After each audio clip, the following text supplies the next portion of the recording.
Hey everyone, Jeff Sensky with Aquarium Design Group here, and this is going to be episode 1 of a new format I'm calling Aquarium Conversations, and this is sort of taking the place of the podcast that I tried to do a while back. Podcasts are hard. That is a lot more work than I ever imagined, but anyway, episode 1, Aquarium Conversations, and I had to have him back on. But Dennis Wong of 2 Hour Aquarius, one of my absolute top, most favorite people and brands in the hobby, in the industry, very important brand, and couldn't think of anyone better to have for the first episode of a new interview. It's an interview platform. I don't want to call it a podcast because we're just going to treat it as a conversation between people that share passions. Exactly. So Dennis, how are you? I'm good. Good to see you, Jack. Thank you so much. Great to have you on, and I really appreciate it. So we talked about a lot of great things that I've even up until recently got a lot of feedback on that very first conversation we had back on the original podcast. But since then, I've really deepened my knowledge, which has actually opened up some additional questions also about the 2 Hour Aquarius line. So, Okay. yeah, so I'd love to just jump right into that. And Yeah, I'll be happy to answer your questions. That's great. So the APTE, this was a product that I was totally avoiding only because my notion of it was that it was so concentrated or powerful, or, I've never understood the EI, the estimative index system, very well. I think I might have been overcomplicating it too in my mind, but now I do have a much better understanding of it. And I wanted to ask you if the APTE is a product that we maybe should be putting more focus on, because let me tell you, man, it is absolutely amazing. So I loved working with the APT3, Okay. but the E is really something very, very special.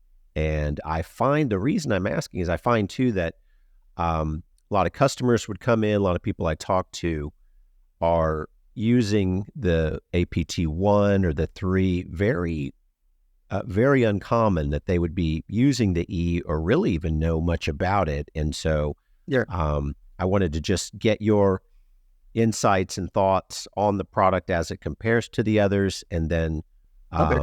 also any particular strategies we maybe want to use in using it. Okay.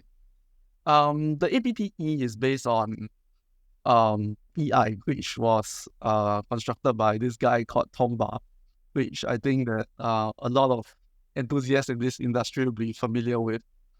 The method includes dosing the water heavily with nutrients to get the plants to grow faster. And with the idea that if your plants are healthy and they grow fast, they will outcompete the algae in the tank. And despite having a high level of nutrients in the tank, your tank can still be relatively algae-free.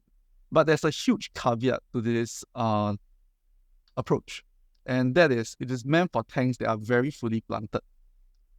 So it does not work on tanks that are sparsely planted.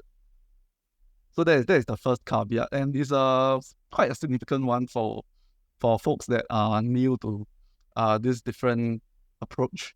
So if you have a tank that is very fully planted, this would typically be your Dutch style tanks, or I call them collector farm tanks, where you imagine the banner behind me. From the wall to wall, your tank is entirely planted, and it's planted with mostly aggressive growing, faster growing stem plants. when the entire tank is planted with a group of healthy, fast-growing plants, they have the effect of mitigating algae on their own. So this effect, I call it plant dominance. When you look at plants at the growth peaks, even though it's under very strong light, when the plant is healthy and growing fast, the area that is closest to the light or the large growth tips, they remain algae-free quite easily. Even though the lower parts of the plant growth may deteriorate, may get attacked by algae. So if you extrapolate the idea and imagine a football field where it's just fully planted and all the growth tips are healthy and they are occupying all the space in the tank, then what we have is plant dominance, and algae cannot find a home in such a setting. In such tanks, actually the number one worry becomes that you are not feeding the plants fast enough to maintain their state of health. And when that happens, algae can invade. Right. So this issue is usually not so commonly faced by tanks that are more sparsely planted, because due to the fertilizers you're adding or fish waste, the plant grows a bit more slowly. You're not so worried about nutrients bottoming out. But for tanks that have all these very fast-growing stem plants, they are very densely planted. We did measurements in the 2-hour lab actually. Very, very dense tank. You can take upwards of 5 to 7 ppm of nitrates in a single day. So basically, if you did the measurement of a particular tank, you dose 20 ppm of nitrates. In the 24-hour window later, you measure it, it has dropped to 12. So tanks that are extremely densely planted and fast-growing have a tremendous capacity for absorbing nutrients. So the EI methodology was developed to ensure that nutrients don't bottom out at any point of the cycle. So it is a very heavy dosage of nutrients. This is across the board. High potassium, there's a lot of phosphorus, there's a lot of nitrogen. I'll call it a ratio that roughly balances what the plants need. But it is a much, much higher load than what you would dose in, I call it a typical aquascape, like the ones you see where there's a mix of hardscape and plants. The very largely planted stem tanks, their uptake rate of nutrients can be 10 times that of a more sparsely planted tank. So the difference is huge. And therefore, the methodology is also, I think it's a worse apart to folks that have not tried it before. And that is how those tanks are maintained. You grow a huge bunch of plants, constantly feed them to maintain them in good form. And because the tank is fully planted, the plant dominates the landscape and algae does not get room to have a foothold.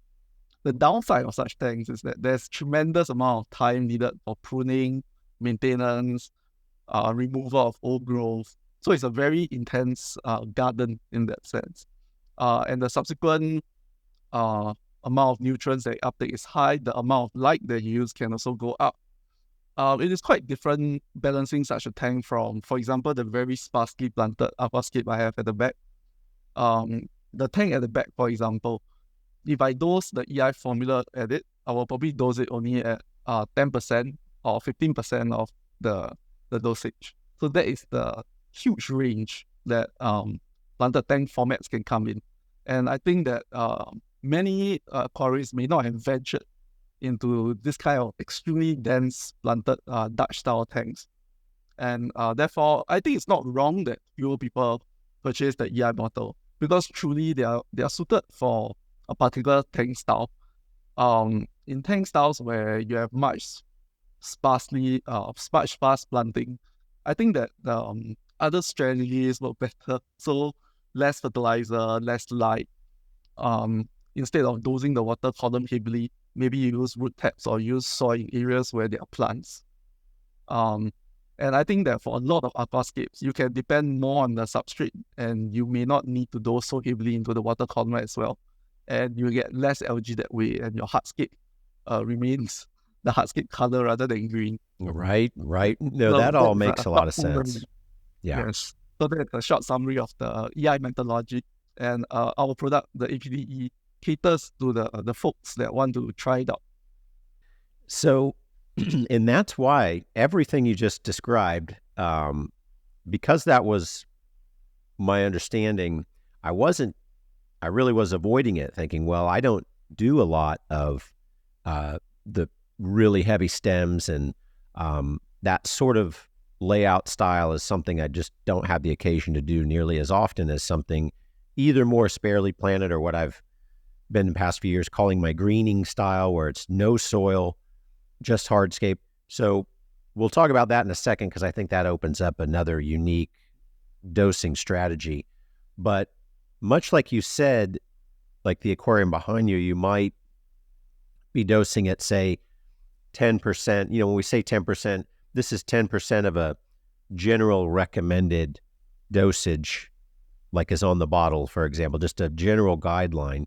And that's more the approach that we started taking really on every layout, and just trying to kind of initially calibrate the amount of apte we were using to get it right, so to speak, where the plants are doing well and we not having a lot of algae problems. And that's, I think, the point at which I found it to be really amazing, because you could calibrate your dosage rather easily. I mean, you've got a good, if we were starting off, really on the low end, on the light dosing side of it, and then just observing over a couple of weeks period and ramping it up, it reached a point where for us in the gallery, and then now we even have more client, service account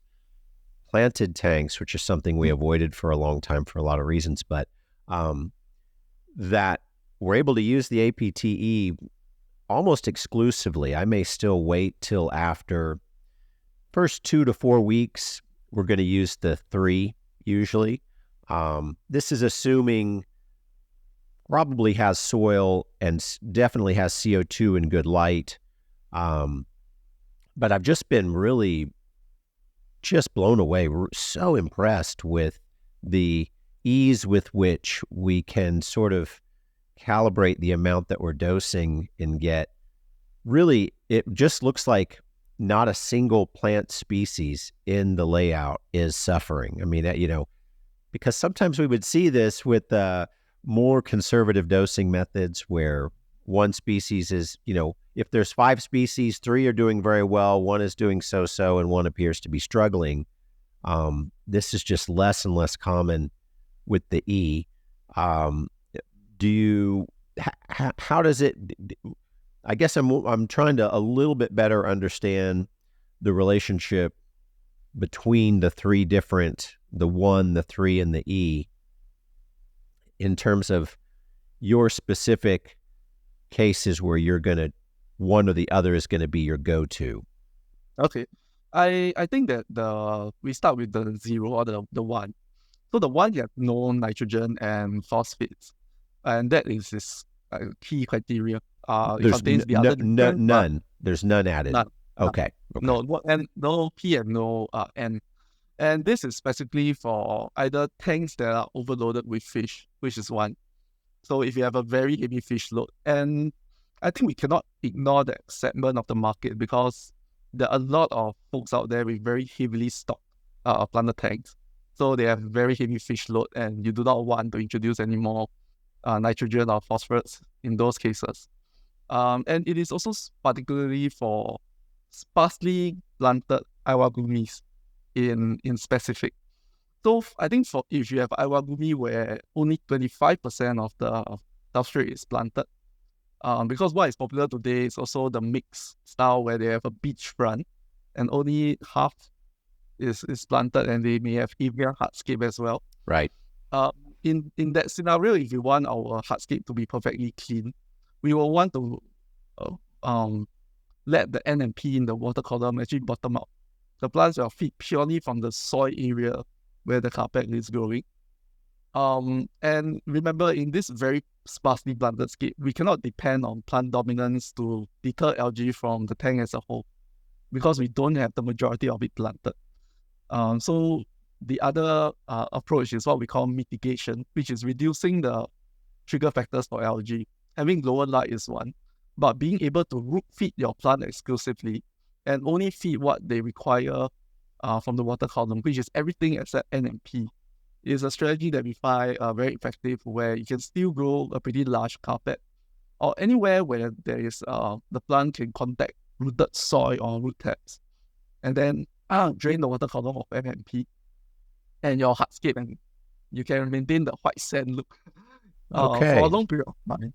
Yes. Okay, very interesting. Yeah. So the APT-1 is, I think, specifically for that. And it also works for tanks where, low-tech tanks where a bunch of, let's say, Java fern and lubias are used, and the guy has some fish. So the uptake rate of NMP is not so high anyway. So that can be used in that situation as well.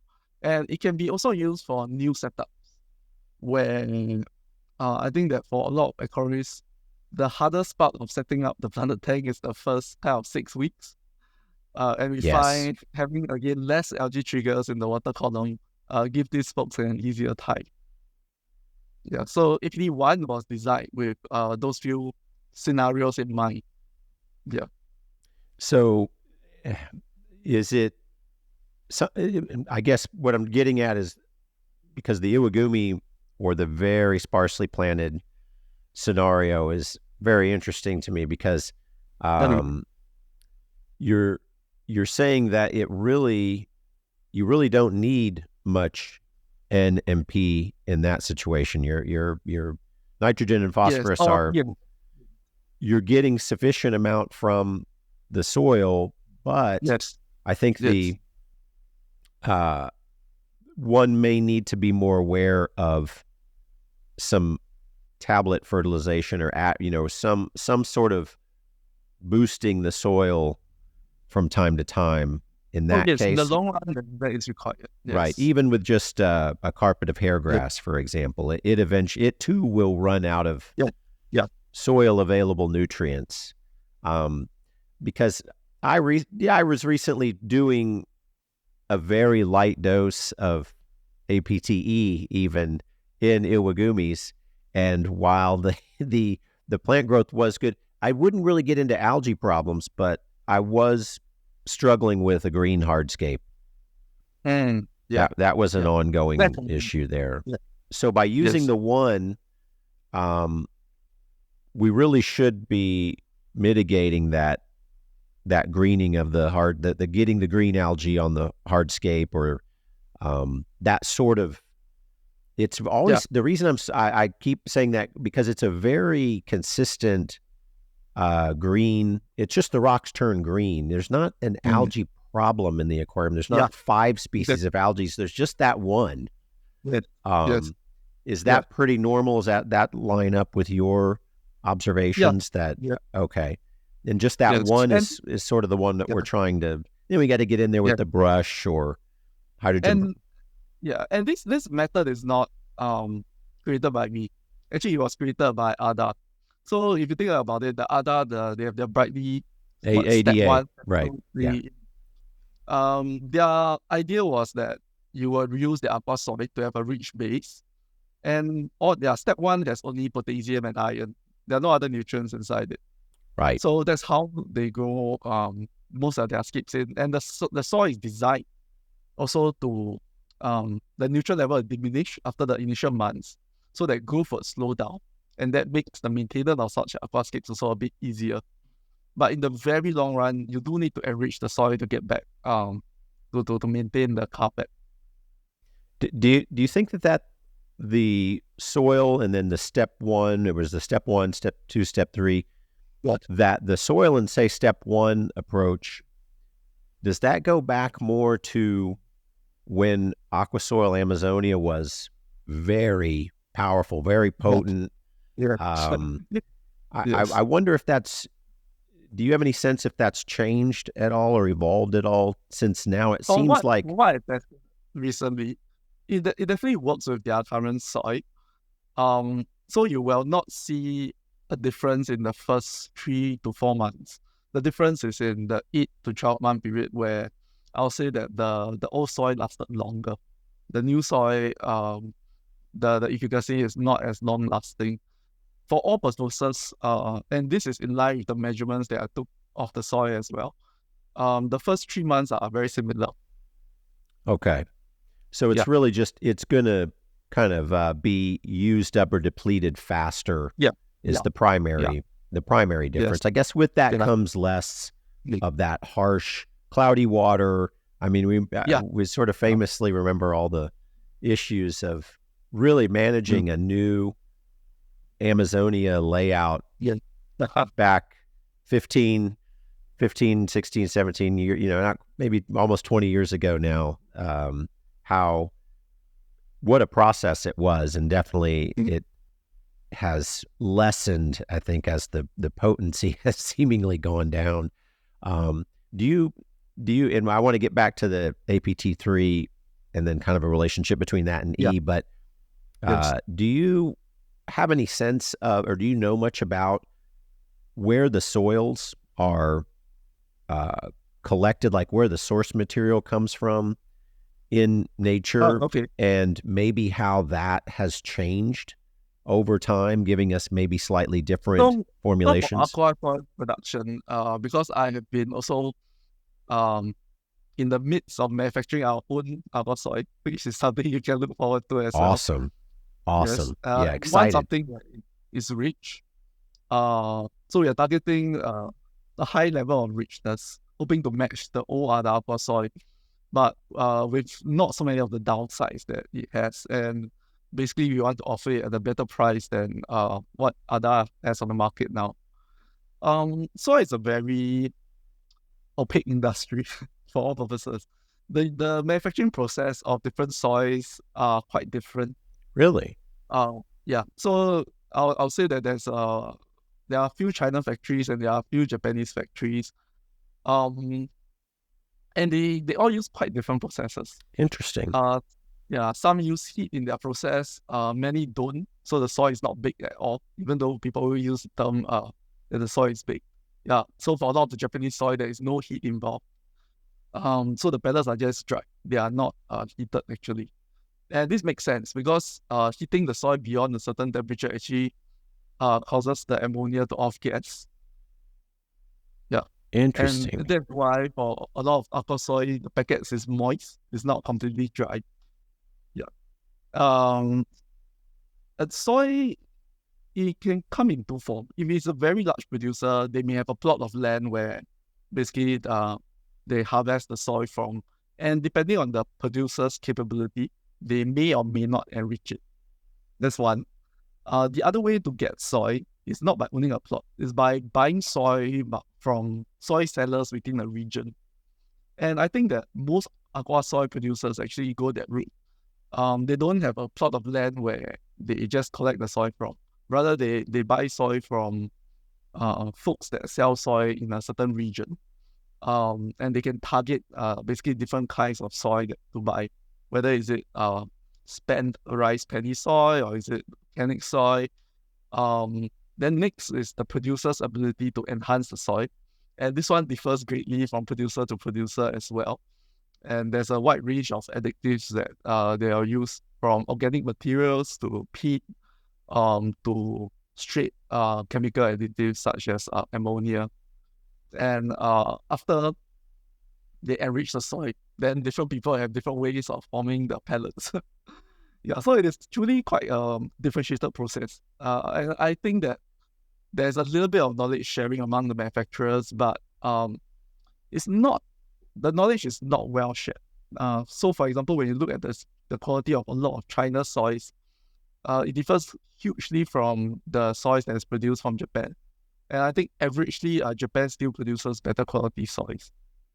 That is fascinating. I guess I had it in my head that it was more or less just a different version of the same thing from brand to brand. And maybe they've taken some steps to reduce the ammonia or something like that, but which became kind of a focus, it seemed, for once we saw ADA Amazonia competitors emerge in the market, the marketing point that there was going to be less of an ammonia spike became sort of something they would really try to lead with in their marketing because I guess they had assumed the consumer was really struggling with that situation. Yeah, that's very interesting. I guess I always pictured a, a particular prime area where the source material soil was coming from. And I imagined Mr. Amano having a very tight contract on this plot of land. And if you wanted soil, you had to come into this place and this place only. But you're saying, I mean, that the source material is something that could come from a Yeah, wider variety of possible yeah, locations. yeah. And then they're Some of going, the biggest producers I know in Japan, they source soil from an entire region in that sense. But they probably have a large mixer or something to make the product uniform. okay, And the ones that can basically add additives is a way to get a uniform product. Whereas the guy that has no ability to adjust the soil, then he's wholly dependent on the source soil for the parameters of the soil he produces. And that is why for some brands, the quality of the soil differs from batch to batch as well. right. I feel like I've noticed that over the years that Yeah, you would yeah. get, Even for yeah, it would change, or just the performance of it would seem to yeah, vary, which is just, I don't know. It's so interesting because you're observing all of these. Every layout is different, So your observation of how something is going to go is two layouts you feel like are very, very similar, have wildly different trajectories. And I think that's part of the challenge. One, as a manufacturer, to be able to provide a consistent sequence or recipe or experience for the consumer, so they can know what's going to happen with some greater degree of certainty. And then two, as a hobbyist, really desiring it to go the same from one layout to the yeah, next. And you and I both know that's sure. that's just not the case. And it's probably should be a little bit maybe more part of um, the education side, or just the how-to dimension of aquascaping could probably stand to include more of that kind of information, that you you could have two almost identical setup at the same time layouts literally side by side and see very different Outcomes. trajectories and Yeah, outcomes, exactly. And that's really nothing. I think the message that it's nothing you're doing wrong. Stay true to your formula, stay true to best practices, and it's likely to eventually settle itself or sort itself mm, out. But mm, people get into trouble because they have a certain expectation of the outcome based on the last thing that they did, and it's not going that way this time, and they're wondering mm, why. I think it's an important aspect of the way you've calibrated the APT line, though. And again, I love these conversations because it deepens my understanding. Because I really don't find myself using the Ep.1 that yes. often, even in a nano with no CO2 and just some epiphytes and no soil, minimal light, etc. I'll use the 3, Mhm. and I'm just gonna very lightly drip it in there. But I think that's my impression anyway of the way you've tried to design the system, Yeah, to give people yeah, those options. They can dose more yes. freely with the less concentrated product. And if they go up, let's say if we move from the 1 to the 3 in a no CO2 kind of layout, then we're just going to be more mindful with our Yes. dosing amount. Does that sound Yeah, accurate to yeah. you? I think that you see less downsides of so-called overdosing as well, because I think that your tanks are probably decently maintained and you have the experience of choosing the right plants. Sure. Um, I mean, the I think water that for changes help. yeah, not only water changes, but like selecting species that will do well in particular arrangement or in the placement in the tank as well.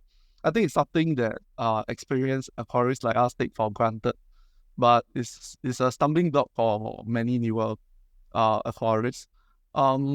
And we have adjusted the formula over the years as well, from feedback from our users over time. So, for example, we do know that a large portion of people, they have issues even with APT3 on their skips because of their plant selection, or they have too much fish and such. And when they actually downgrade to Ep.1, a lot of the problems lessen or go away. So there is a group of these folks that we cater to, and we know they exist because they message us with their issues and we try to solve it. I think the heavy stocking is a yeah, key point there. That's one I yeah, hadn't really considered. yeah. And so-called having poorer maintenance than one would expect. Yeah. I think that erring on the side of leanness prevents, I call it, runaway algae problems, which is something that experts don't face, but a lot of beginners do. They get these runaway problems where basically the algae is growing faster than the plants can recover, and they are stuck. They can't keep using like APT3 or the EI because they cannot get past that hump. So they kind of need to gel shift to move forward. Whereas, let's say for people with more experience like you and me, maybe we all use algicide, or we all change some of the other parameters of the tank, or we change our plant selection, then very easily we get past the hump. But I think that for a lot of folks with less experience, having the like a wider product range then allows them to solve the issues their way. Yeah. Sure. Do you know, and you brought up an interesting point about plant selection, and again, especially when you're newer to this, sometimes not having an idea in your head that's not really going to work well in terms of the combination of plants and the system that you have. But there is there's enough YouTube videos at this point of somebody with a nice carpet, you know, it's a tank with soil, and there's a lush carpet, and at least they're claiming in the video there's no CO2. Yes. And so consequently, I talk to a lot of people. I would say the number one thing at this point, what's kind of shifted in terms of the idea people have in their head when they're about to do their first layout, is they want a carpet in a in a nano tank, something less than say 10 gallons, but with no CO2. So they want soil but no CO2. Yes. What are your thoughts on the viability of that? Yeah, this is truly social media problem. And to be fair, I was part of the issue as well, because in the past I did many non-CO2 tanks with carpet successfully, and I was one of the guys showing them off. So my answer to everyone that asks me this question is, I'll tell them this: your chances of succeeding with a good carpet without CO2, your failure rate is probably 90%.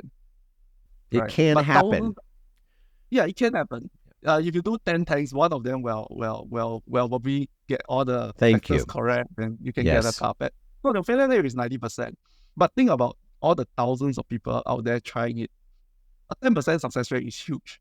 And the immediate thing that these people are going to do when they have a successful carpet in a non-CO2 tank is that they're going to post it on social media, right? They'll go have post it on their YouTube channel, they'll post it on Facebook, they'll post it on all the planter groups out there. See, I can grow a carpet without CO2. And there are hundreds of these people out there because thousands of people are on social media. And it's a huge game of survivorship bias, right? It's like looking at the lottery winners and saying, hey, there are people winning the lottery every day. Maybe I should take my chances on that. But the chances are slim. And to me, a 10% success rate is high enough to have a lot of examples on YouTube, on Instagram. And it's definitely a method that is possible. It's just that the success rate is not high. So I think that for folks that want to try, that is the question that they must kind of answer themselves. How many times do you want to try? If you do try enough times, it's likely that you find a combination that works. And I can tell these folks roughly what combi works better. So you use soil, you use a bit more light, maintain a clean environment. There are guys out there that talk about it. But none of this guarantees success. Even if you follow the steps down to the exact, I'll say that, like, even if I do a non-CO2 carpet today with all my skill, I won't say that my success rate is 100%. I'll say it's high. It's not 100%, even for myself. And for most folks out there with less experience, if it's your first tank, I'll say that the failure rate is like 90 to 95%. And that's the truth of it. But because of social media and whatnot, and this is true for any industry, I think fitness, medicine, aquatics, you only see the successful example. No one fails and then posts a video saying that I failed to grow a carpet without CO2. Wow. Yeah. Dennis, you just, that reply alone just made my day, because that's exactly just on my own deduction, that you and I are perfectly aligned in that theory. And I think on the percentage of times it works. And that's what I've tried to tell people. I said, well, what you're working with now is an approach and you don't have a lot of experience yet, and you're going to try something for your first time doing this that doesn't have a very predictable outcome. Yes. And this idea of the predictable outcome, I use that phrase a lot just to try to sort of frame it in people's mind that would you or would you not prefer to have a predictable outcome in your layout? And so that's, and I honestly, I don't get to hear from many people with your level of experience and expertise that will confirm what I was suspecting is the case, and that is that it can work sometimes. And I even I have a little joke sometimes when I'm talking to people about this stuff. I say, well, the problem is it works sometimes. And that's the problem is it could work, and it did once. And just like you said, somebody posted a video about it, and that no CO2 carpet is 1.1 million views, because the idea... because I have posted videos in the past. It could be one of yours. Yeah. Part of the problem. No, I'm kidding. Yeah, but I mean, at the time, I didn't think about it so much. Just like, I'm sure like these people, they are not being malicious. No. They just don't realize that they are the outliers. They're excited. They're excited. They're happy for their success. But yeah, I think someone to put the statistics together. That's it's an interesting situation, and I'm glad to have an expert who confirms this idea that it can happen. Just out of curiosity, do you have any sense of the forces that would facilitate that 10 or 5% of the time where it does not only happens, but looks fantastic? I mean, it looks like you wouldn't believe there wasn't CO2 on there. Any guess as to how that is happening? For my past experiments, I do think that using actually raw soil rather than Aquasoil gives a higher chance of success. Which kind of soil? I'm sorry. Raw soil, as in like garden soil. Oh, okay. Unprocessed soil. Oh, wow. Yeah. Okay. Interesting. Yeah. So if you use a thick layer of raw soil in your aquarium, so in a short tank, it works with much higher success rate in shorter tanks. So let's say you have a tank that is just 6 or 8 inches tall, and you have 2 to 3 inches of raw soil substrate. I think that you can actually elevate CO2 levels, organic carbon levels through your decomposition of the soil layer. And very interesting. I've been able to grow actually all the carpets using this method. Higher light, so strong lighting. I think about 70 to 90 par is the sweet spot. Get healthy samples, and then use a 2 to 3 inch layer of soil with a very thin cap. So I think about 0.5 centimeters cap. And I think most it's a matter with decent success rate. But the downside of I'm careful saying this because raw soil it's not a standard product on the market. Like there's a bit of intricacy to choosing a soil mix as well. So basically, if it's too labile, that means too high organics, you can crash the system. And if there's not enough organics, you don't get the decomposition to get the organic carbon that house the plants. And that is the difficult part, I think. And people who strike the right formula in the right tank dimensions with the right substrate depth and manage to avoid the algae issues with using a bit more light, you can grow carpets quite decently. For my experiments, I found that the effect peters out after a year. So you can grow in a hair grass carpet, for example, but after 1 year, maybe because the decomposition of the soil has exhausted, it peters out the effect. So in such tanks, I would renew the soil every year. But then I can grow, I call it actually all the carpets without carbon dioxide injection, with quite predictable outcomes. But that's because I have a particular soil mix that I kind of know works, and like using a shorter tank. These are some of the variables. Yeah. Very interesting. Okay, noted. I would have never thought that the raw soil was some benefit in that situation. I've seen like decent ones done with the Aquasoil as well, but I've not tried enough myself of that format to comment on it. Yeah. So now with more lab equipment, maybe I can try one of those. Right.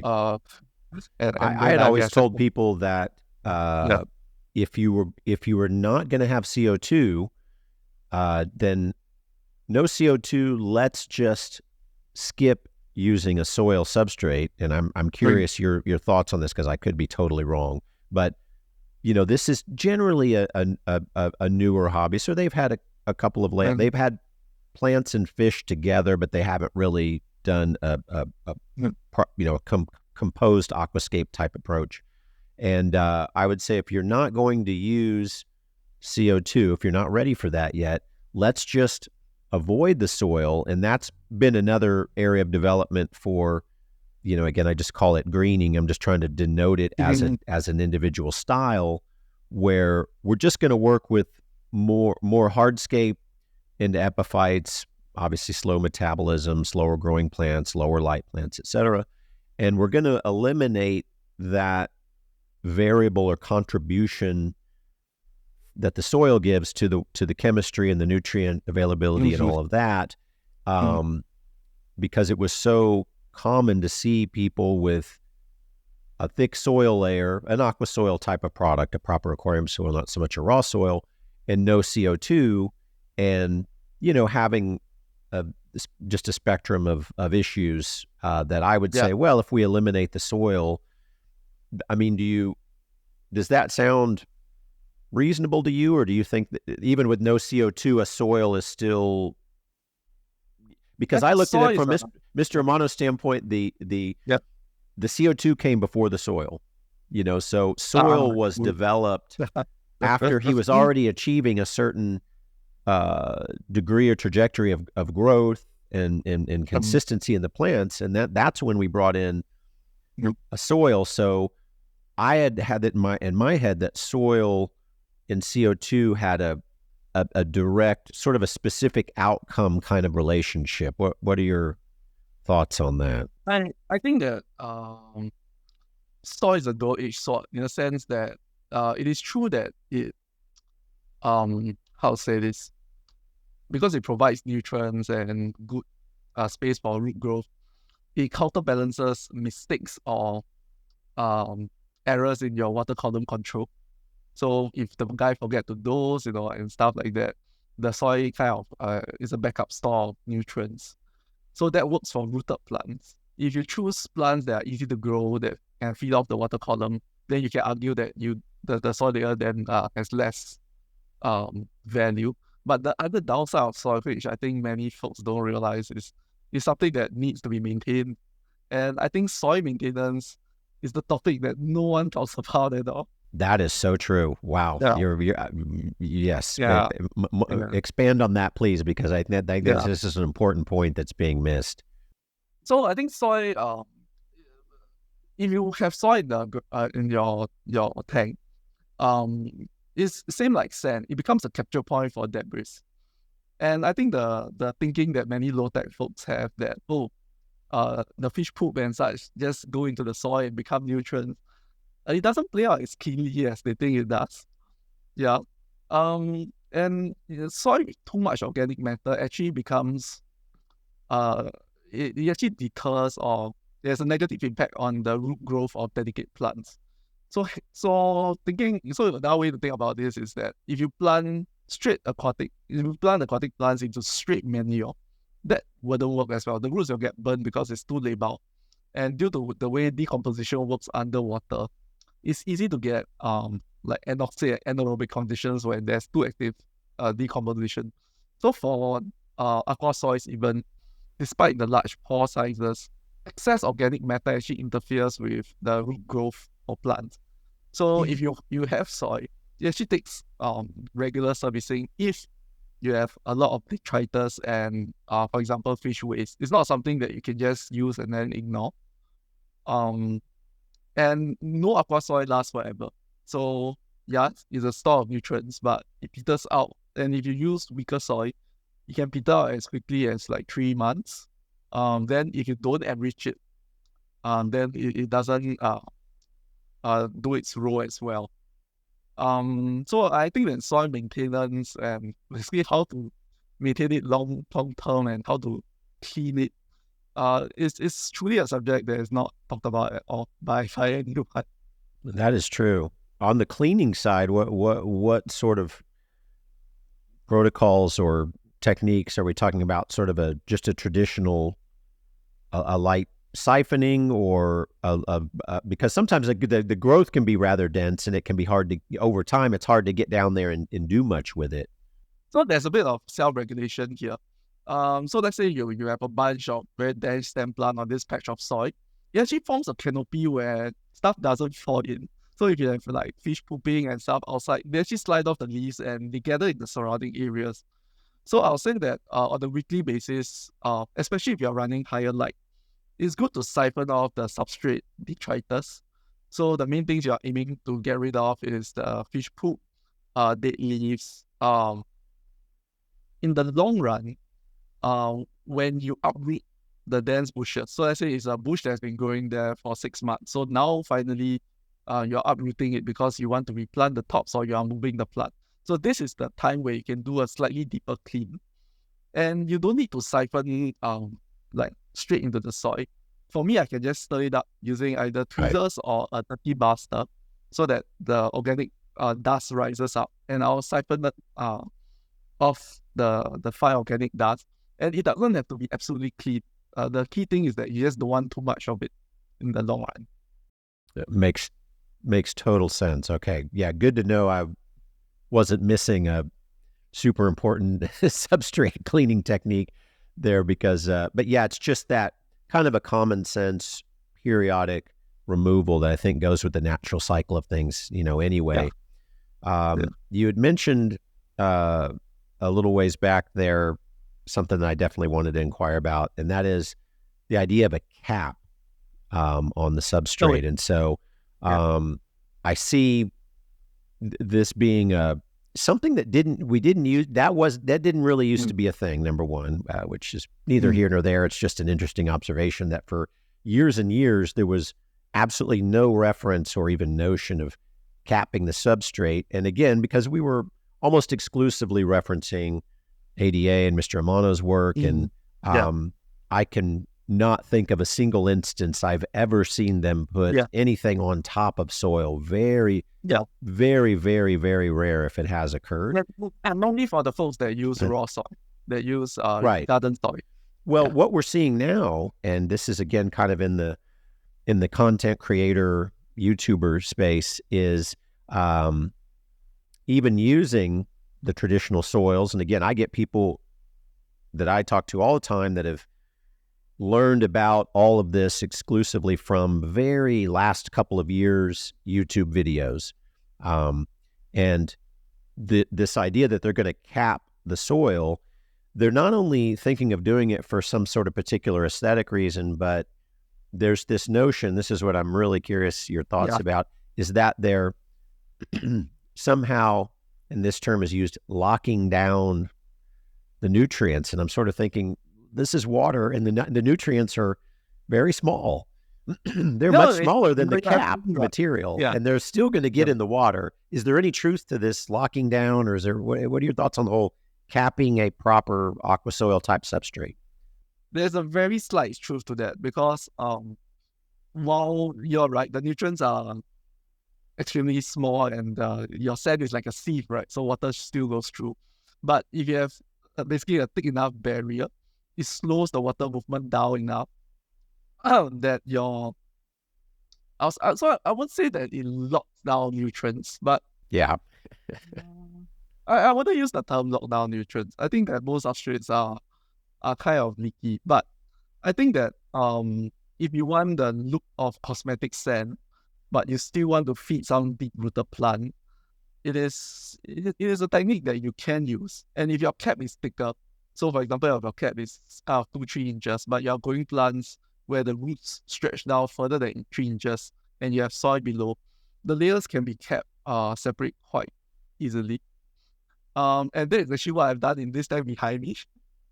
So in the rear, where I have some you've got a sand on top of a soil. Yeah. So as long as I have Aquasoil beneath the cosmetic sand. Okay. So this is exactly an example where that is done in some area. But I also use it because I have a lot of spare Aquasoil, so I'm using it as a filler. Sure. Which makes sense too. I mean, there's all kinds of there's many different ways to get there. Yeah. But I think that for folks that don't do a very thick cap, then for sure the layers are going to mix, and when they mix, they make a mess because imagine having Aquasoil greens on top of your fine sand. So I think you either have to go with a thicker cap, and then it's something that can be maintain long term, or if not, it's not something that people should do. I don't think the locking nutrient thing is significant. Yeah. I was suspicious of that myself, and something I always mention is that sooner or later you're going to have to pull something up. Well, yes. And once you do, this soil is now permanently. I mean, the mixing of the soil and the cosmetic sand is something that is nearly impossible to really ever manage. Now you could sort of put more sand over, siphon out as much substrate from it's just. I guess what you're saying is there's something to it, but don't think that this is a magic bullet or some panacea of it. This is capping is going to solve all my problems of algae or whatever because I've capped it. No, I don't think. I definitely think that it has nothing to do with it. I was just really sure. Okay, so thank you. That's it on that front. And now we have more accurate lab equipment. We'll run some specific tests on that. So we'll run it's a simple test to run. We'll run one tank with raw Aquasoil and the other with, let's say, a 3-inch cap, and we can just measure the ammonia and nutrient levels over time. So it's a very easy experiment to run, but I'm very sure that the results will be that the cap doesn't prevent the nutrients from coming up. Okay. Yeah. Okay. So it's something, if someone's going to do it, they should understand their reasons why. I think they're just seeing it done in a YouTube video and thinking this is some sort of proper.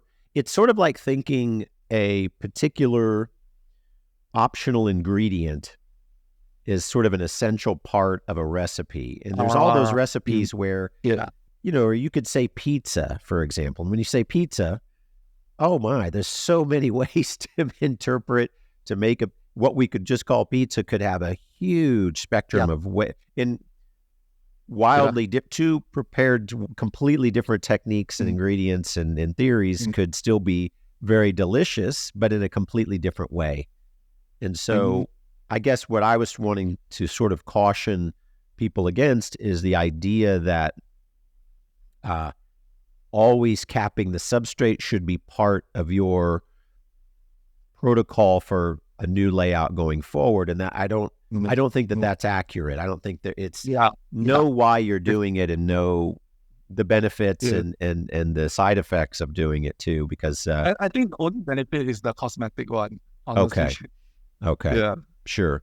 And then just, I mean, I'm not crazy here. Like if it's visible in the front of the layout, let's say, and I mean, you pull up one plant for some reason and it's the cosmetic part of it to me there is over. I mean, you're really hoping that it's just going to be this seamless growth situation, and you're not going to have to disturb that cap very often or at all, really, because I mean that would be the number one reason why I would avoid it. It's hard enough just to keep the little natural avalanching and this sort of thing when you have a cosmetic sand in the front separated by hardscape or some kind of dam and soil in the back. But anyway, it's just something that it's relatively new to me in terms of in the past few years, a lot of people with either they're on that path,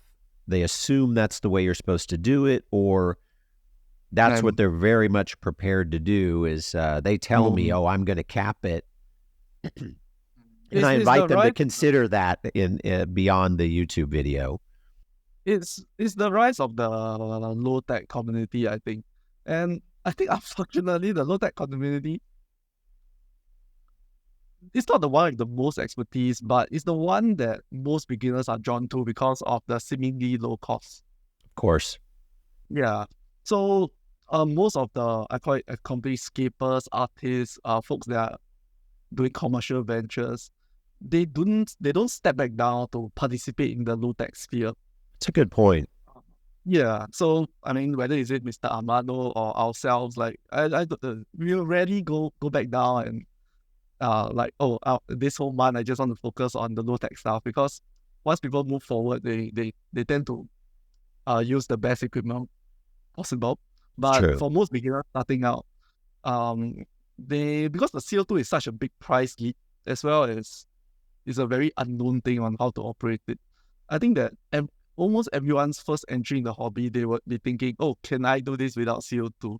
And that's where there's a cluster of influencers, YouTubers or whatnot with various successes. And unfortunately, one of the things that is commonly said is like this whole cap soil thingy. Yeah.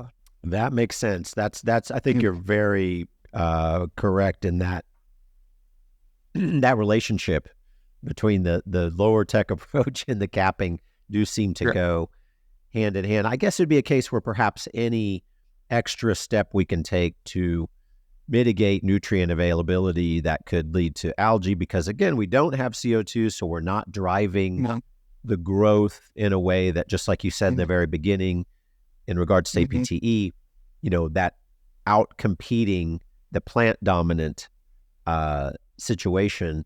I can't help but think if we could have more emphasis on that plant dominant approach and just sort of cementing that in people's minds as like the best way to keep algae in the most natural way, as well, that would be really effective. Do you have any theories why we're,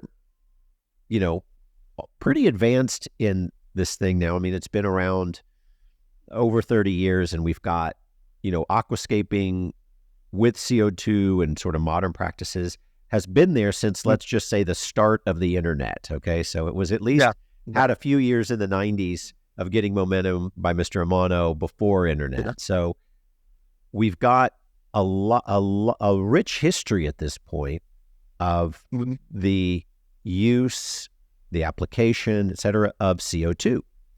And yet it's still something very, there's still this mystery or a lot of just fear around using it. It's going to kill my fish. It's just interesting to me that the information space hasn't quite, either adequately conveyed, or like, how are we still confused in 2024 about CO2? Do you have any theories on that? I think that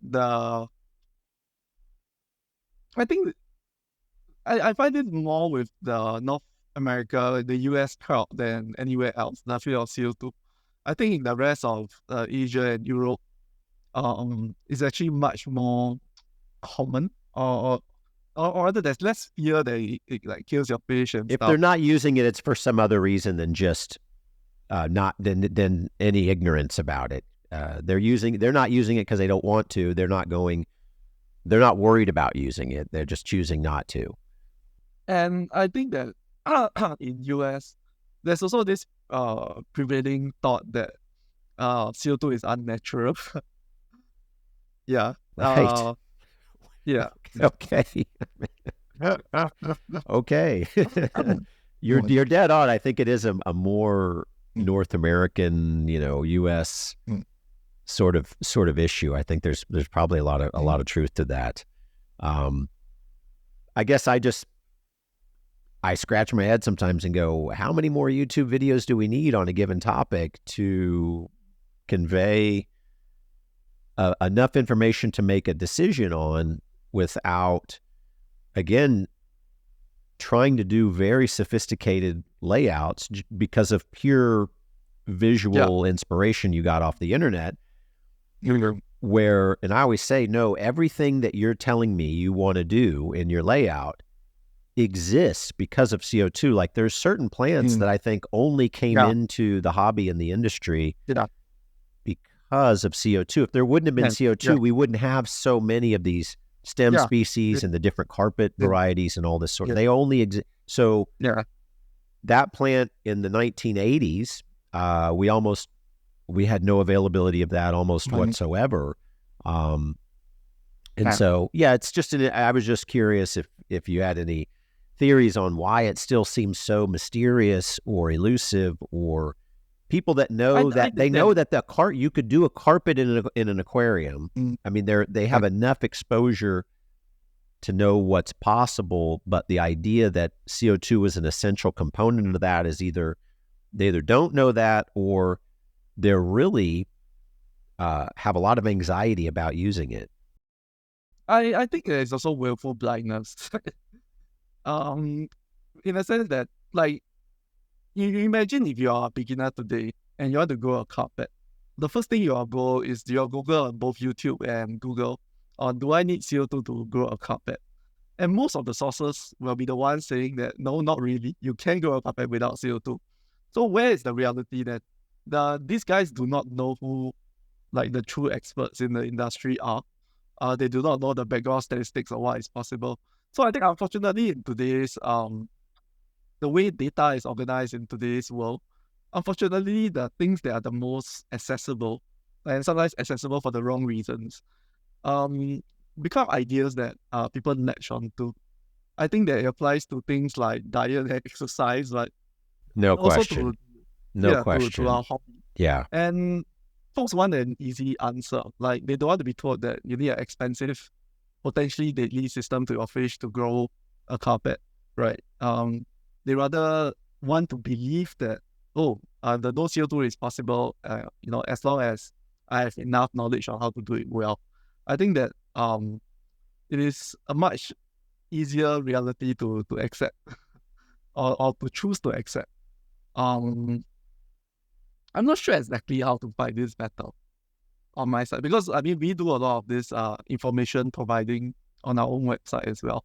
Some of the best, if not the best. If there's one website I refer people, especially newcomers, to, consistent 100%, it's really the only website I say, study this website, read everything on it. I'm aligned with everything that's on the 2-Hour Aquarist website. But this problem with dealing with information, I think, is one that the various industries face, not just us. Whether is it politics or the way I guess some people say that the entirety of media is concentrated within a few companies and stuff. It is difficult it's a difficult puzzle to solve. How do you convince people of what is true and right? Yeah, you're absolutely right. That's a deeper framing of it than I had made, but I think it's really very, very accurate. And the way information is arranged, so because the video that shows the carpet without the CO2 is going to be so much more of a lure. Oh, I can do it without. I don't have to spend an extra whatever. The algorithm, it just simply says, well, way more people were interested in that. They kept clicking on it, so we kept serving it. And pretty soon that's the prevailing notion. And that does that algorithm favoring the thing approach Yeah. can benefit some kinds of information. Yeah. Regrettably, in sort of more progressive planted aquarium keeping, it really doesn't most of the time, because we would all, I think, sort of rather have the easier, the less expensive kind of route, which does bring me to go ahead. Yeah, so one way that we have tried to, I call it, squeeze ourselves into this space of influencing how people think. That's why you see me doing all this, the very crazy red plant stem layouts kind of thing. So it pushes myself to the forefront that, oh, this guy can do so extreme stuff. What is his thoughts on how to do this simple stuff? Of course. So to kind of, you think about it, I could have showed my expertise off in a more subtle way, but I chose the most extreme form of, I just want a full tank of red plants and stuff, because we knew that it will capture people's attention and that will give us a voice. So that was one of the routes that we took. And I think that in today's world, when eventually we embark on doing, we are going back to YouTube videos. I think that firstly you have to capture people's attention before you can start to tell them stuff. So it becomes a longer journey. Yeah, I think that just doing a video up front saying that, oh, the non-CO2 method has a low chance of success, I don't think that will gain traction. I think you're right. That's very true. I think that's a very, very wise analysis of that situation. It does bring me to another somewhat related trend. Again, I think because it just plays well on videos and on content creation, but the whole, not only no CO2, but now we're going to also take away the filter. Yes. So this no filter, my little vase, a little bowl on a bookshelf, no fuss. Right, so no chemicals, no filter, no CO2, all natural. Oh, we love this all natural. See, and and like human mind really loves this thing too, where it says,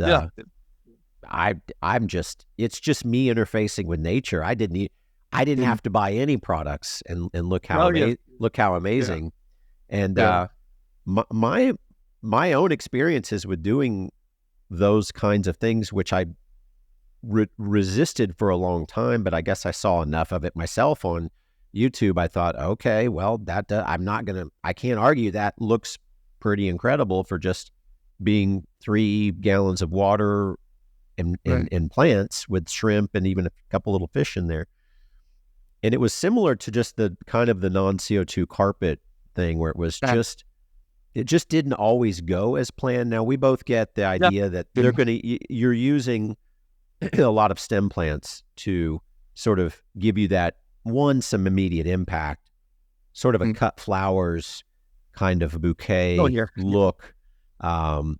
Freshly cut flowers looking very vibrant and healthy. Obviously, that's not going to last long, but that's where the analogy ends. But you're using that to give some visual direction, and then those plants are ready to grow much quicker, I guess, if there's a light source, and they'll uptake the nutrients, presumably, using some floating plants too, I guess, is another strategy you see sometimes. But I found it to be relatively inconsistent in terms of getting what I wanted out of it. And then always the oily film, which is sort of not talked about a lot, but it's reasonably inevitable. With no filter, you're going to have the oily film.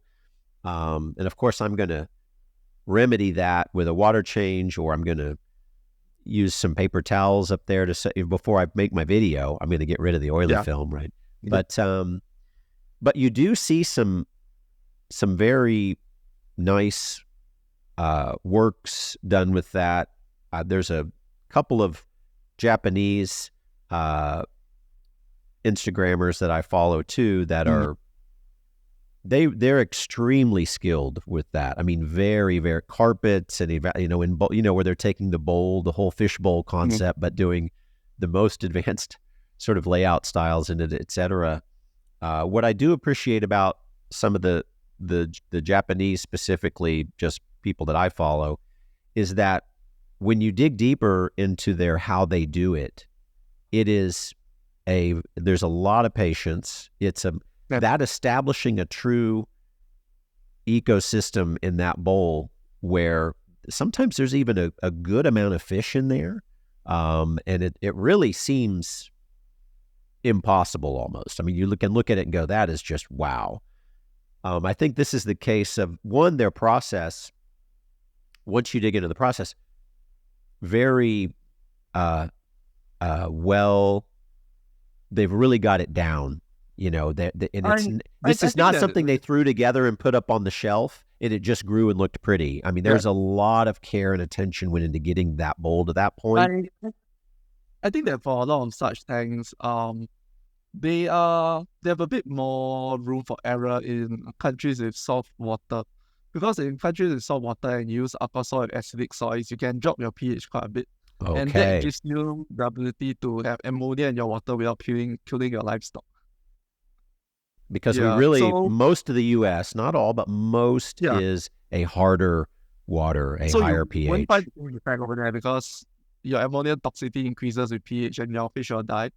So in Singapore, if I have Aquasoil, because our water is very soft, just like in Japan, as long as I have Aquasoil, my pH will be basically below 7 always, if not closer to, let me think, 0.2. So in like this whole tank cycling thing, it's not very obeyed in saltwater countries, I think.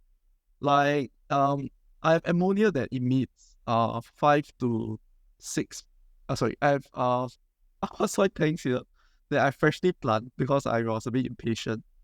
So I measured the ammonia level is between 5 to 6 parts per million. But I can keep fish and shrimp in there. So this is something that we have known for some time. Just that I guess folks here don't say out loud because they don't want to be accused of basically ill-treating the livestock. But having that low pH, it really gives quite a bit of buffer with regards to ammonia toxicity. And I've tested, in the past I did a bit of work for government. So I tested some of the water bodies in government facilities, and they had between 0.5 to 1 ppm of ammonia. It was just because it was a low pH system. So I think that the fish think about it. So I think that there are variables such as this that we cannot discount when we want to replicate such systems. And sometimes that may be the one key thing that prevents it from being replicated successfully elsewhere. Yeah. That is so, that hits. That really, I haven't quite framed it as specifically as you just did, which is great. That really gives me a good, more objective means of conveying to people why, as I'm in America, so that's who I'm generally interfacing with, why some of what you see on the internet may not work for you, even though you're doing everything like they showed you in the video. And I've made this point in the past, but you just really framed it so well that, because you got down to a specific, I've just kind of said, well, they're dealing with different resources, which seems kind of vague and like I'm just trying to discourage them, but you really nailed it. Do you have any thoughts on, so let me just state again, just for clarity, that because I think it's a point that, and it's something I'm going to emphasize in promoting this video conversation, Dennis, is that please understand that when you see the video, there's conditions to aquatic plant growth that may be specific to their region, the water they have. And most people trying to do a small nano size thing with no CO2, no filter, but a composition, not just a few Anubias put in there, are probably don't have access to RO water that they can remineralize, etc. So just understand that a lot of the success that you see someone having is because of their water or particular resources that they have that often maybe they even take for granted. They're not they're just Yeah. like, well, this is what I'm doing and Mm. it's beautiful and I Yeah. made videos and Yeah. people liked and subscribed, Yeah. so I'm going to do more of that. Yeah. And Yeah. because it's Yeah. just it's really I would say 7 out of every 10 people, something around 70% is probably accurate, that I talked to,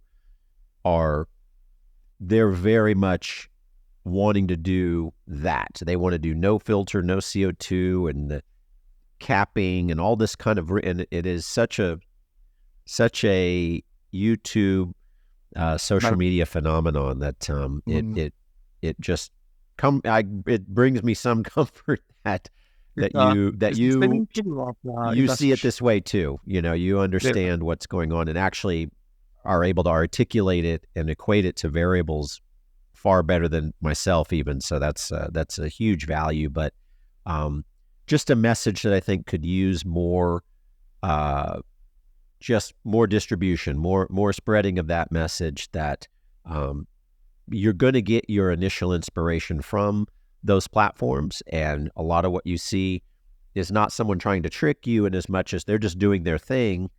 And it doesn't occur to them to include that vital information, that what they're Actually, doing. I think one of the videos that I'm gonna do is a filterless what is that? Filterless not CO2 tank. Yeah, But I'll do water change on the tank daily with water from my CO2 tanks. And I'll demonstrate to the audience that, this is one of the things that can be going on behind the scenes. sure. And the CO2 may not come from your tank, but it could come from the tap water and things like that.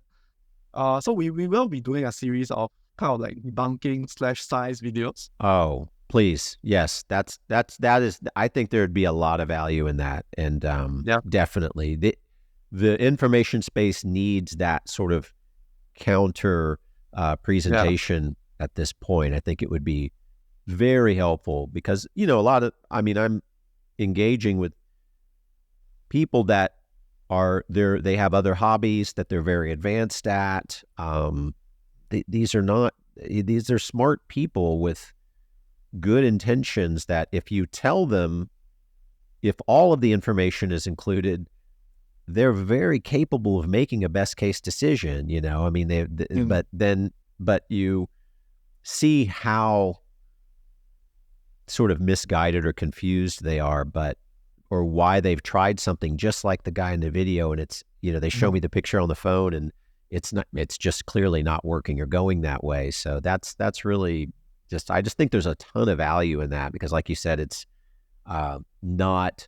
there's not a lot of there's no counter message there. There's no, the debunking video and this stuff is just, it's time. It's time for that kind of content. Enough of we've had plenty of inspiration. Now let's get to a little bit of well, what about this? Because you do see that there's always, if you look enough, you can find that in those other categories where we're very easily sort of deceived in what we see on a social media. There's the guys that are saying, well, wait a minute, and unfortunately, it just coming from the comment section doesn't quite, we've learned to not really trust the comment section either, or there's kind of a contempt for the troll negative commenter also. Or if you present the counter argument in the comment section is also seldom done with, it always sounds just negative instead of going, well, hey, let me explain this a little better.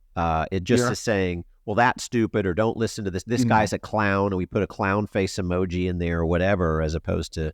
I think that the debunking must be done with someone who has already demonstrated skill, right? So if Amano was the one doing the debunking video, that will carry weight, kind of thing. Yes. It cannot be done by I call it the casual hobbies. So those of us with expertise need to take up the role. For sure. And I mean, I had no better person comes to mind, no better brand comes to mind than yourself and 2 Hour Aquarius for that kind of thing, because you've so delivered on the promise, and that's again, it speaks to my just profound respect for what you've done, because you could have easily put another version of existing products in a package, which is another thing that's just, you just see way too much of these days. And then it just becomes a marketing venture. There's no actual solution there. There's not something that's making the process or the endeavor better. And it's, again, why I was so excited to have another conversation with you and to get a little more specific on that APTE product, because to me that really, it shows a willingness to go to a level that I don't see with definitely not with the volume aquatics producers. They're kind of giving you a general thing in a bottle and put this in the tank and hope for the best is really the takeaway. Whereas, and I was just sleeping on the APTE, avoiding it because I thought, well, I don't have red stems and fast growing, and I'm afraid this is going to make algae come. And it's just been the total opposite. And even using it in no soil tanks, but just using it very cautiously. And then, of course, right, I'm using it lightly. I'm really watching closely for the minute it looks like I've added too much, I'm going to do a water change. And then also managing it with water changes, I think, is a really essential part of the program too. Like that's, but I'll tell you, Dennis, when I explain it to people that way, when I say, now this is you will have no nutrient deficiencies if you're adding this to your aquarium in a suitable amount. But we're going to, and tell me if this is right, if this is a sort of an oversimplified way to explain it, where we're really offering too many nutrients. We're going to make sure that no plant in that layout could have a deficiency. Everybody's going to get all that they need, no matter what their needs are. And then we're going to manage the excess with that consistent larger water change. Does that sound accurate to you? That is the true EI approach. If you dose it at basically dose that exceed the plant needs. But I think this idea of deficiency is a bit more complicated. Sure. It's a bit more complicated because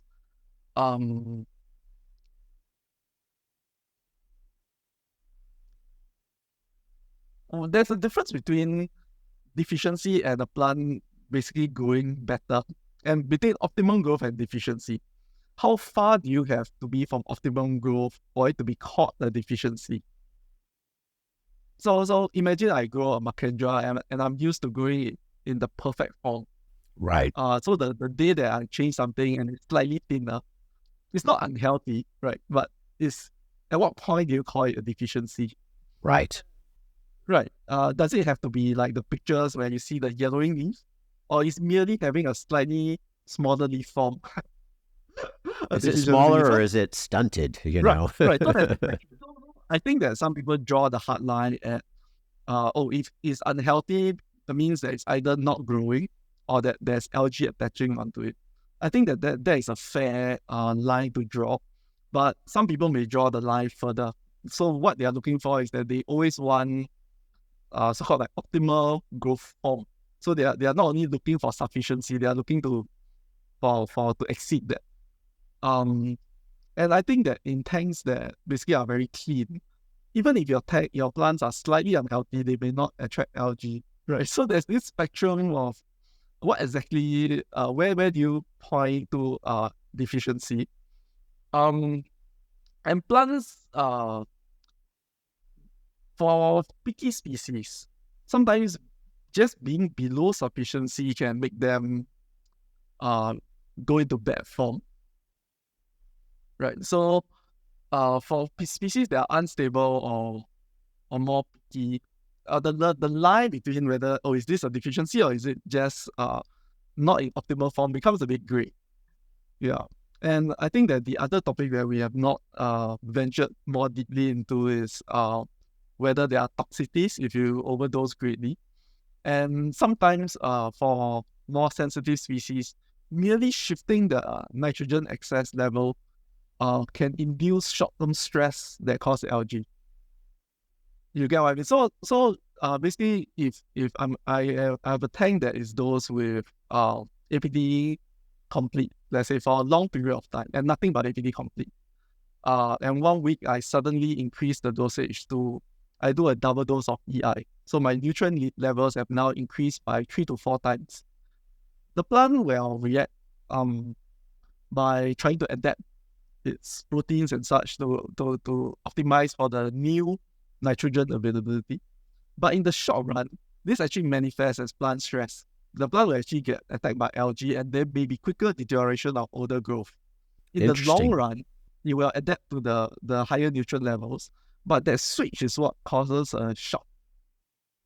Right, so Wow. it's not suffering because of deficiency. It is suffering because of a sudden upshift of growth parameters.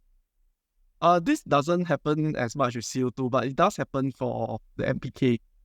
So if you grow a tank in the long run with lean nutrient levels, and you suddenly dose a full dose of APT-E, you will find that a lot of plants will develop hair algae. So this is something that we know that happens consistently. It is whether or not people keep up with the new regime long enough for the plants to outgrow that stage. But basically, changes in plant adaptation modes, it can give deficiency-like syndromes, but it's actually not deficiency. It's merely shifting from one growth mode to basically a higher or lower growth mode. Wow. Okay. So that was, yes, to everything you just said. That was really a lot of value there. And that I would assume, because this is another thing, I mean, in terms of this conversation, hopefully providing some value for people with questions about this stuff. Just like you mentioned, adding more nutrients suddenly could cause a period of what looks like decline while the plant adapts, et cetera. This is another big thing I run into all the time where someone has non-CO2, the aquarium is already going, the layout is happening. They're not even totally dissatisfied. I mean, but they just have a sense it could be better.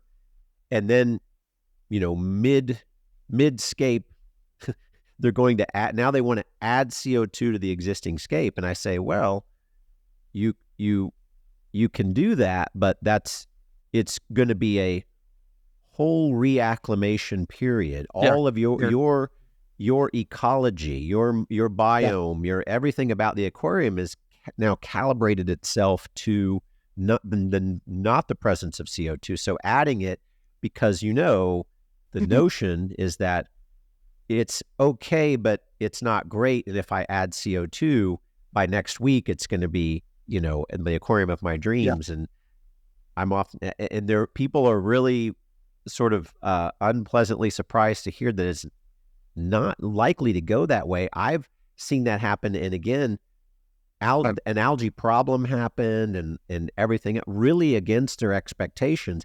And it is a very, very common thing to go, let me start out and see how it's going, and then I'll add CO2 later.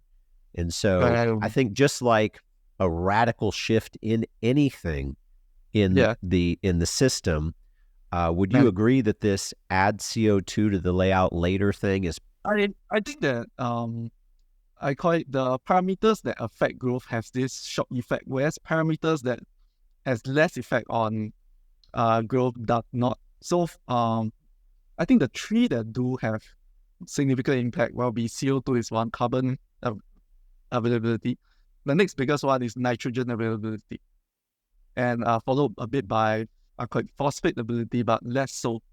So for example, in the aquarium, if you switch the calcium levels a bit, you double it or you triple it, you won't get the same effect because it doesn't have that growth impact factor. And even potassium has some flexibility. You can shift it by, I think a factor of 3 to 5 difference. That means from 10 ppm a week to, let's say, 40 ppm. I don't think that it will change the growth patterns that much. But nitrogen, carbon, definitely a very big impact factor. Very interesting. And so, somewhat related to that too, two other things I was definitely wanting to make sure I got in on the conversation today. Uh, a product like Excel, or Okay. this, because again, it's another common thing. No, I don't have CO2, but I dose Excel, and Right. so uh, just for clarity, while it is a carbon source, it is not the same as adding carbon dioxide to the layout. At least that's my Yeah. So understanding. I think there is a huge, I mean, there's a huge difference from injecting CO2 and using Excel. But there seems to be some evidence that there are some benefits. uh, I haven't seen a very good explanation of it, but I did the calculation on basically the net amount of carbon contained within Excel, and it does not contain enough to be an impact, even if all of the carbon was synthesized by the plant. Okay. So basically, that by the tiny little bit of liquid that you add in, and Excel is basically 2% glutathione. There's this chemical chain that you can, so we can calculate the exact mass of carbon in that little drop of liquid that people are supposed to add to their tank every day. And the amount of mass in that is like less than it's like the smallest grain of sand that you can find. It's Wow. tiny. So basically, it does not explain so basically, it is not a carbon source. It cannot be because it doesn't contain enough carbon to be a carbon source. Okay. But it may work in other functions. So, for example, it is something that kills algae, microorganisms. Does that then give a cascade of biologically available carbon or in some other Okay. form? But the Yeah. explanation lies in some other area. It does seem to have an effect for some people in some tanks. Um, Yeah, but because of the nature of how it works, it is a product that is difficult to measure. But one thing is for sure is that it's not actually providing significant amount of carbon, Okay. and it is definitely a far cry from CO2. Right. Yeah, I have the calculations on my Facebook page somewhere. If people want to read, it's not difficult to calculate. I think that high school math chemistry class can do it. Sure. No, Yeah. that's a great one because that gives me a much better way to articulate to someone the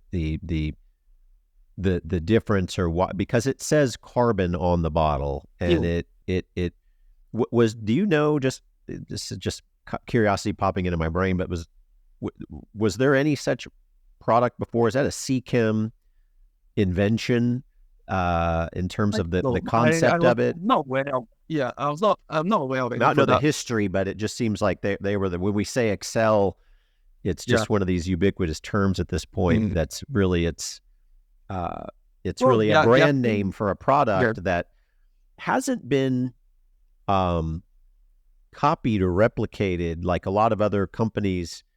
they have been replicated by smaller brands, but not Right. the other big brands. It's not And they mainstream. are not. Everybody's got a plant fertilizer, Yeah, generic plant fertilizer, but yeah. there's things like that really haven't been super successfully copied. I'll tell you that I use it uh, Mm. religiously, dogmatically, as a matter of course, in every layout, every day, and have for a long time. But Mm. I don't dose it having anything to do with adding carbon. I use it in what I presume to be a fairly high concentration. Of my rough estimation is one capful, or approximately 5 milliliters per approximately 10 gallons of aquarium volume. And I use it daily. And I've talked to Tom about this too. And, in Tom's kind of way, Mm. he's all like, oh, yeah, that sounds pretty good. He's sort of everything sort of nonchalant. But so I'm using the general 5 mil cap, and I'm doing about, if it's a 60-gallon aquarium empty, I'm doing 5 or so caps, accounting a little for a little displacement. And as long as I do that, I do not see, I just don't see BBA types of algae. They don't ever happen. If they do, it is so minor and easily removed. Whereas for years before I did that, there reached a point, I come from a time when there was no BBA. Nobody saw this algae, did not exist. I think it came from the nurseries or something. I don't know where it came from.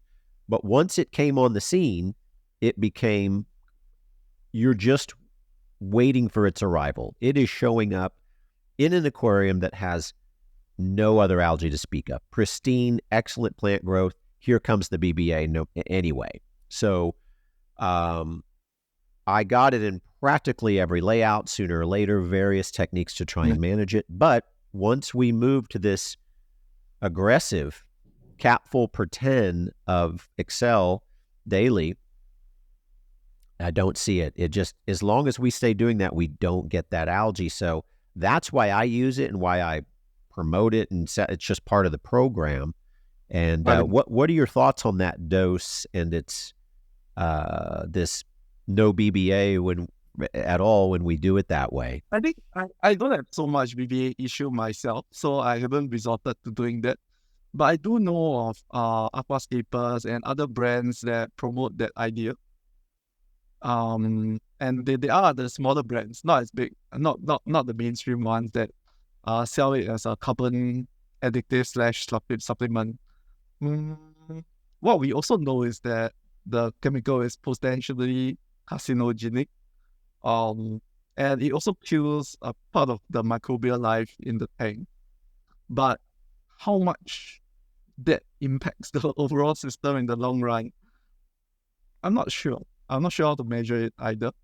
But from a practical point of view, practical impact point of view, you're right that it is very effective against BBA specifically. Yeah.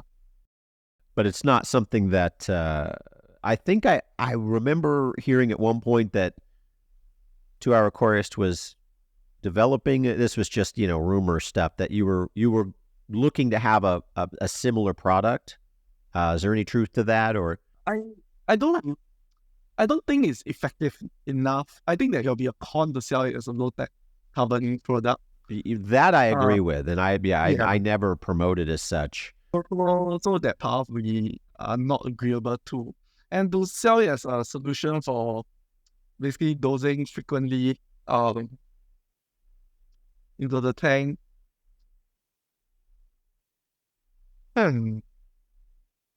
we can think about it. Yeah. The chemical is common. In common industry, it's actually used as a lab disinfectant. So you can buy in bulk quite easily elsewhere. So it's not a difficult product to formulate and produce. Whether or not it is a good thing to recommend based on its toxicity and its known potentially carcinogenic effects, then we haven't answered that question yet. Right. Known carcinogen. That sounds like something I tend to want to avoid. Yeah, but some people argue that. So if you look up the World Health Organization's list of essential medicines, that chemical is actually on this list because of how effective it is as a medical sterilizer or surfaces. It's a protein binder, so it's like it's used very commonly in hospitals, labs, for cleaning surfaces. Okay. All these years using it, I didn't know any of that. That's very interesting. So there is a lot of information on the chemical online because of how commonly it's available. Okay. But I'll say that the it's hard to test its full effects in the aquarium, I think. Right. Or at least on now, there's no paper that is specific to the aquarium industry. Most of its effects are on basically humans in a setting where it's used as a cleaning agent. Right. Okay. Very, very interesting. Just wow. Something I've used so much for so long to get new insights on it is absolutely fascinating. Man, thank you so much.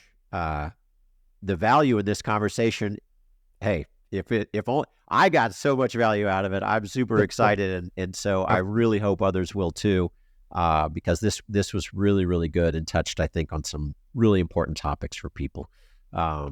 Very exciting. And Dennis, again, you're one of the greats, and your experience and knowledge, I think, has just been, it's reached beyond, I think, what even people know. And that's just, it's awesome. So anyway, Dennis, thanks so much.